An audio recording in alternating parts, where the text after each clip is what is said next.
The ceremony, it tells the story just like in the Christian book of Genesis, from the beginning of time. It tells about how the universe was created, how the world was created, and how we came about. And our culture and tradition is extremely important because it helps guide us.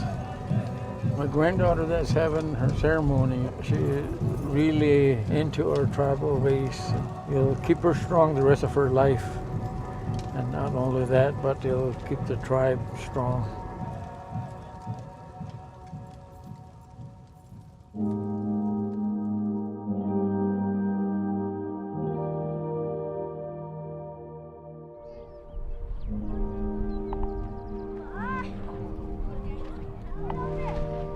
When I hit puberty, we have this ceremony for the girls that are becoming into womanhood, to become young ladies. After the ceremony, it'll give me a lot of respect as a young lady. It makes me very proud that I'm representing my tribe. There's 4 days. We do everything in 4 for the 4 sacred mountains. You go through a baby, to a child, to a teenager, and then to a woman. She's tested kind of through hardships. 4 days of hard work.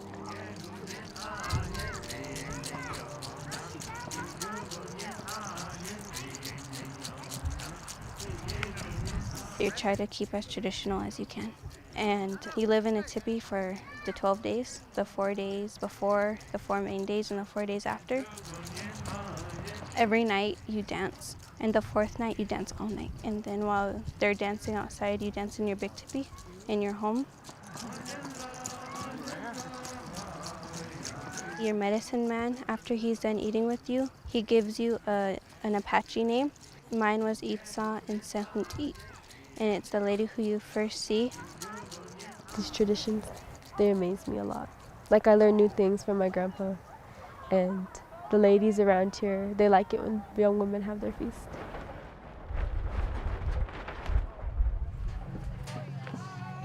Hey, good morning. How are you? I'm good. How are you? It's good to see you.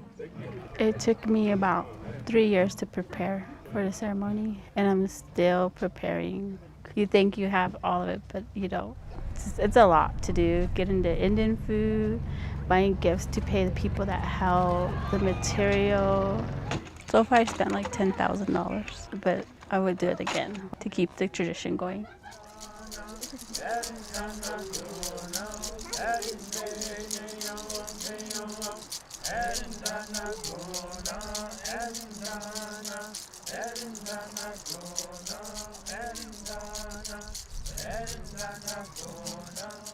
Now that I've had my feast, I feel like I can become stronger now.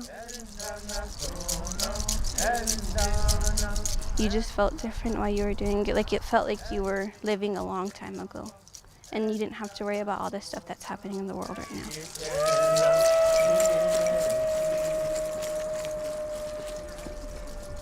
When you run on the first day, they bring it in, and it's showing that you're like the kids coming in. And on the last day, you run out, and you try to run as far as you can. A lot more families are going through the rites of passage than before. There's a renewed interest in it, and they finally get to know that the strength of our people lies with that. They're able to do things that before they were not able to. The U.S. government prohibited a lot of this stuff. They tell the families just to have a dinner and buy a new dress or something, and don't take part in these ceremonies.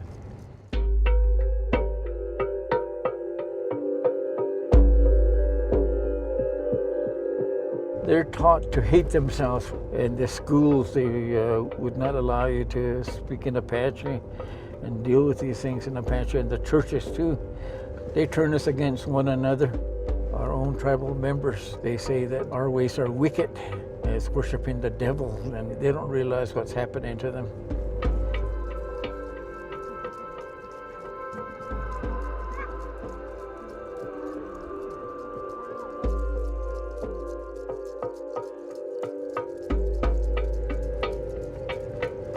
My granddaughter that's having her ceremony, no matter what, she'll never set aside her culture and tradition or allowance for anybody.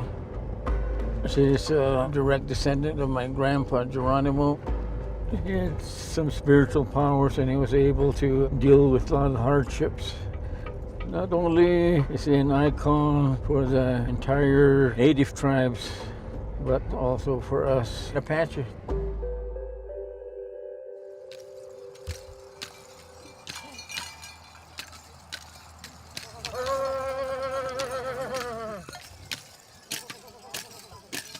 I've been learning these traditional healing practices from my grandma.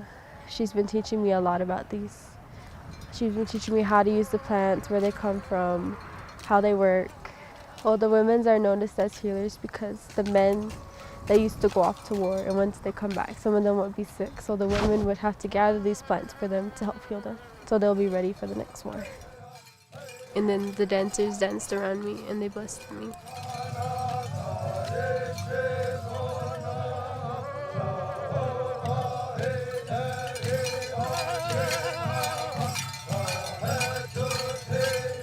Jolene's my great-granddaughter.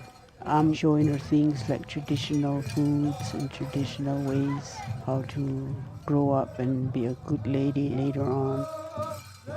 An Apache woman should know how to care for her family and just pass things down that their grandmothers taught them and their mothers.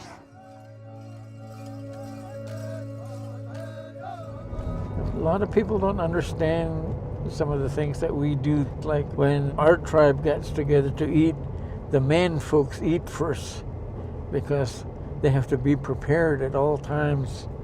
They have to protect the tribe, so they eat first.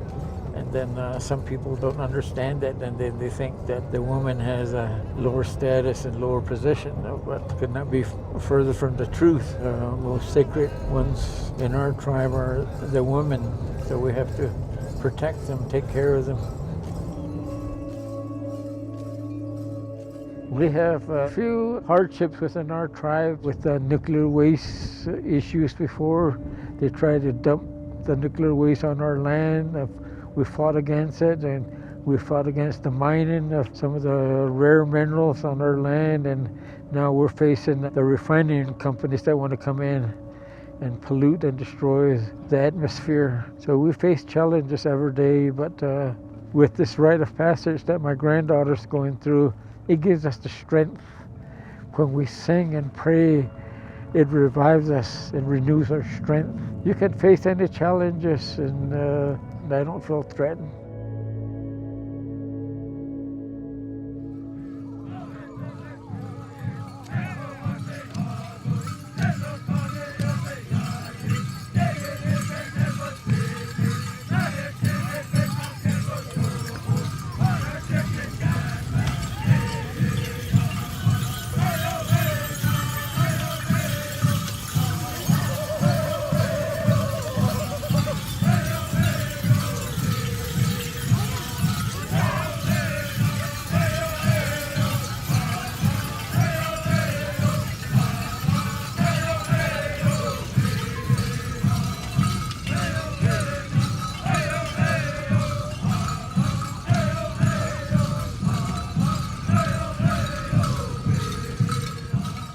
Some girls have breaks in the middle of the night. They sleep for an hour and then they get back up and keep doing it. But like, I kind of don't want to break. Like, I want to keep doing it because the longer you do it, the stronger you get. There's no words to describe how I feel to see her going through it. And I see the whole family pitching in, and they're working hard. There's no way to repay them for everything that they do except to take part, continue to take part. And all the things that was given to me throughout the years, the only way I can pay it back is pass it on down to my people.